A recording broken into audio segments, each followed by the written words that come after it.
I lost so much money. I remember buying some books for like $100, thinking I'm going to sell it for $200, and I ended up selling for like $15. I was, okay, wow, something's happened to these books. So we're trying to tell you so you guys don't make those same mistakes. What's going on, everyone? Welcome back to the How to Dominate Textbook Season with BookMine. In today's video, we're going to talk about some of the books that you should probably avoid buying, or at least be very cautious about. These are going to be things that Victor and I have learned over the last 6-7 years of selling books, and so we really want to help you avoid these sort of death traps, as we call them. But before we get into that, what's going on, Victor? Joji, how's it going?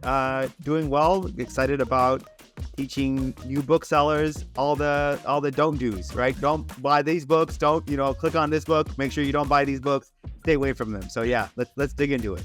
Let's do it. Let's dive right in. All right, Victor, I'm over here on BookMine, and you might be searching through some college textbooks, let's say, under the book type here, and you'll often come across what we would call law books. And what's a dead giveaway that we're looking at law book? Okay, well, first off, in the title it has law. Secondly, these type of books have a certain look to them, right? They're either full of red with a little bit of black, or a blue book with black in it. But it's basically just almost all just one specific color, so you can definitely tell that they're law books. Yeah, and looking at the 1 year Kiva snapshot, a lot of you like, ooh, this looks really good. Yeah, very stereotypical, July, August pattern, January pattern, and then that used price is getting really low.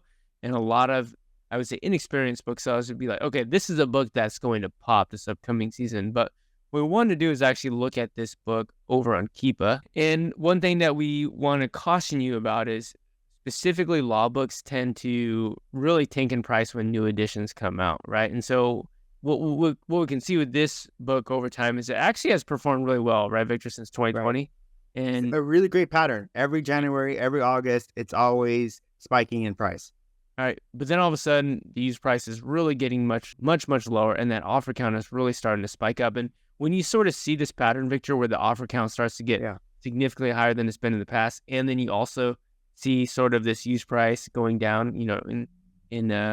along with it, what's like the first thing that comes to your mind? Oh, more than likely, there is a new book that's about to come out from this law book. And a new edition, right? A new edition, yeah. Right, so I'm going to go and open up the Amazon page, and what you'll see is that right here attached to this listing, what does it say, Victor? There's a new edition. There's a new edition out, and here it is. Yep. Looks just like the previous one. The only difference is, it's a 6th edition. This one is going to say the 7th edition. Yeah. Literally the same thing. Look at it. Except this one says 7th edition. And almost identical. Yeah. We can see the 7th edition came out about 200 days ago. So it's already had this first season in January. And it's actually important to note that the other book had a pretty decent January, but now this used price is starting to get really low. Our offer count today is 166. The same day last year was 80. So we're significantly higher in terms of the competition or the number of people who are selling this book.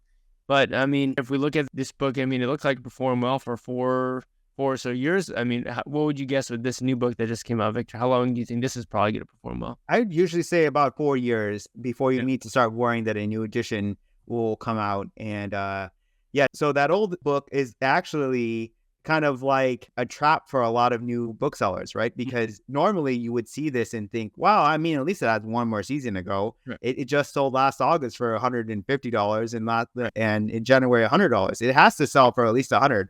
But this book is totally dead. This book will probably sell like $40, $30, right, in this coming August. So, run far away from these type of books. Yeah, absolutely. We can even look at some of the prime offers. We got eCampus with 40 copies there at $16. And surprisingly, it looks like that's the only mega textbook seller. Apex Media has only got one in stock. But yeah, this is a book that I would be surprised if it gets more than $30, honestly. Yeah, this upcoming season. So be cautious with old law books, right? Because if there's a new edition that comes out with that law book, that book is completely dead. So that's one. Definitely stay away from those type of law books that are already past 4 years, or they're already aging past that 4-year mark. Right. And the easy way is just to see if there's a new edition attached to the listing. But also be aware that everyday people like you, me, Victor, and the person watching this video, they have the opportunity to sort of edit the listings on Amazon. So here's a good example where it appears that there's a new edition, but you can actually see that this book has really not much of anything to do with this book here. In other words, this book actually happens, this 3rd edition is is actually the newest edition, and whatever is attached to yours is improperly attached.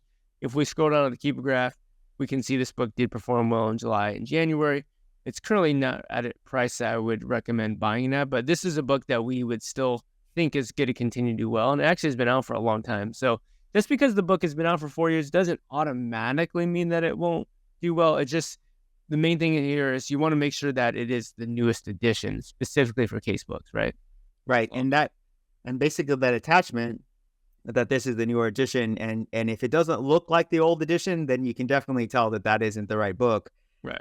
And yeah, just like you said, this is crowdsourced, so that anyone can go and put that in there. Yeah, absolutely. So that was the first tip that we had for you: is be very cautious about law books, especially when you see new editions come out. We'd recommend being very, very cautious, or maybe even just avoiding them. And the second types of books that we want to talk about, the ones that you should be cautious about, are actually going to be books that actually have the year in the title or the year on the cover of the book. So you want to explain to us, Victor, why would there be a year on the cover of the book, and why would this be something to be cautious about?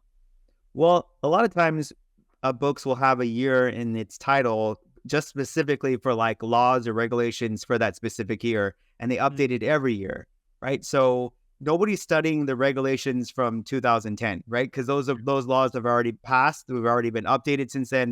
Have superseded regulations.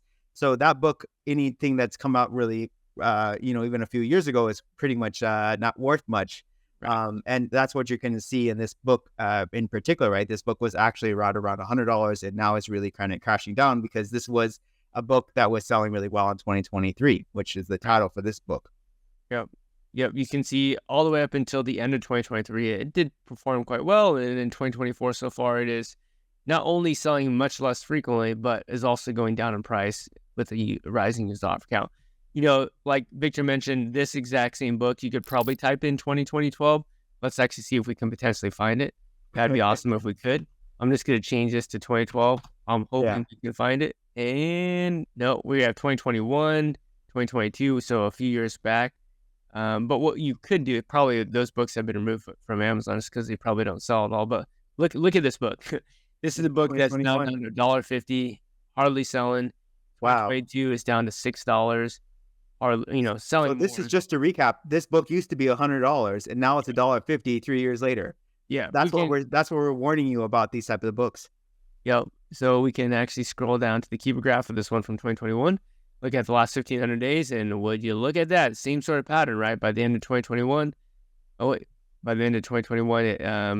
was still doing decent, but then after that, it just went right off the cliff. And obviously, the sales rank just got worse and worse. Less drops, meaning it's not selling as frequently, and the book is essentially only worth what you could use to build a fire with, right? I mean, it's essentially paperweight now. It's just recyclable material because, like we mentioned, even 3 years out or 2 years out, these laws are outdated or they've been changed in some way. So be cautious when you see college textbooks that have the year in the title and also the year actually there on the book itself, right? Right. Now, with that said, just like going back to the case books, it's not 100% of the time. There are a few books that I've personally come across that have the year, let's say, 2014 in them, or then 2017. They actually come out every 3 years. So it's not a 100% that if there's a year in it that it's going to be a book that tanks, but there's a very high likelihood that it will be one of these types of books. So just be cautious, right, Victor? Yeah, if you're a new seller, stay away from them until you kind of really understand these type of books, because they can be really dangerous. Right. Now, the last sort of book that we want to, caution you all about, when it comes to flipping textbooks, are actually going to be nursing books.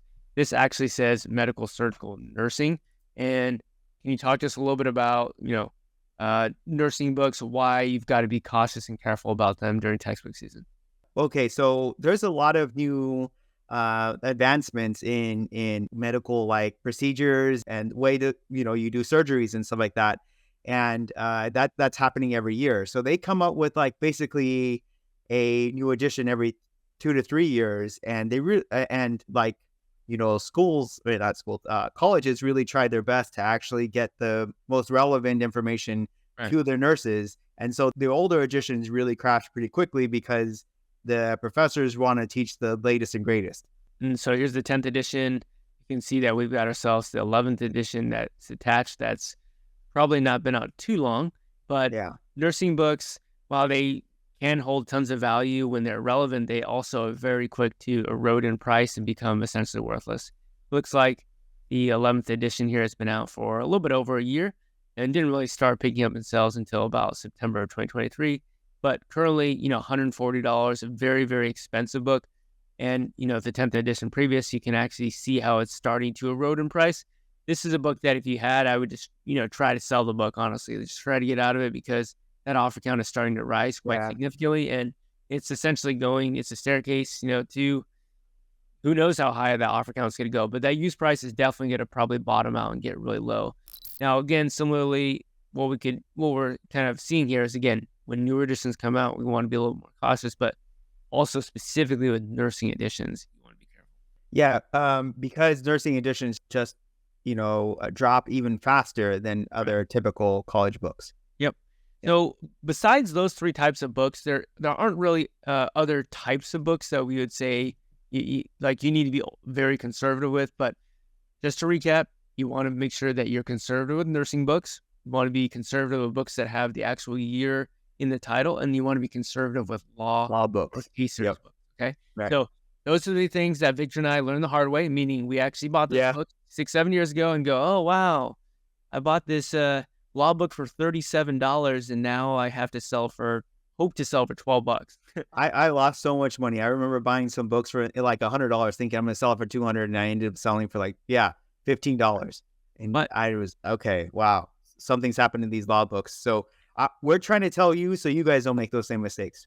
But at the same time, sometimes you actually need to make the mistake to learn yourself. So I'm sure you probably have purchased maybe one or two of these books, and you probably will find out. And honestly, the best way to learn is to do something and to fail. But notice that even though Victor and I have failed in this way with these three different, categories of books, we're still here. We're still selling books, right? That's what we love about flipping books. The margins can be so great. You can make some mistakes. Really just got to make sure you learn from the mistakes and don't make the mistake over and over again, which is why I'm not that bullish or super excited about nursing books, law books, or books with the year in them, right? I mean, there's tons of other books. Yeah. I mean, especially when we're trying to teach newer sellers, right. Those are three books I definitely tell them to stay away from until you become a little bit more seasoned to kind of understand them. So, Right, because those are the sort of types of mistakes a newer seller would make, because understandably, you wouldn't know that until you've done a little bit more research and you've experienced that and gone through it.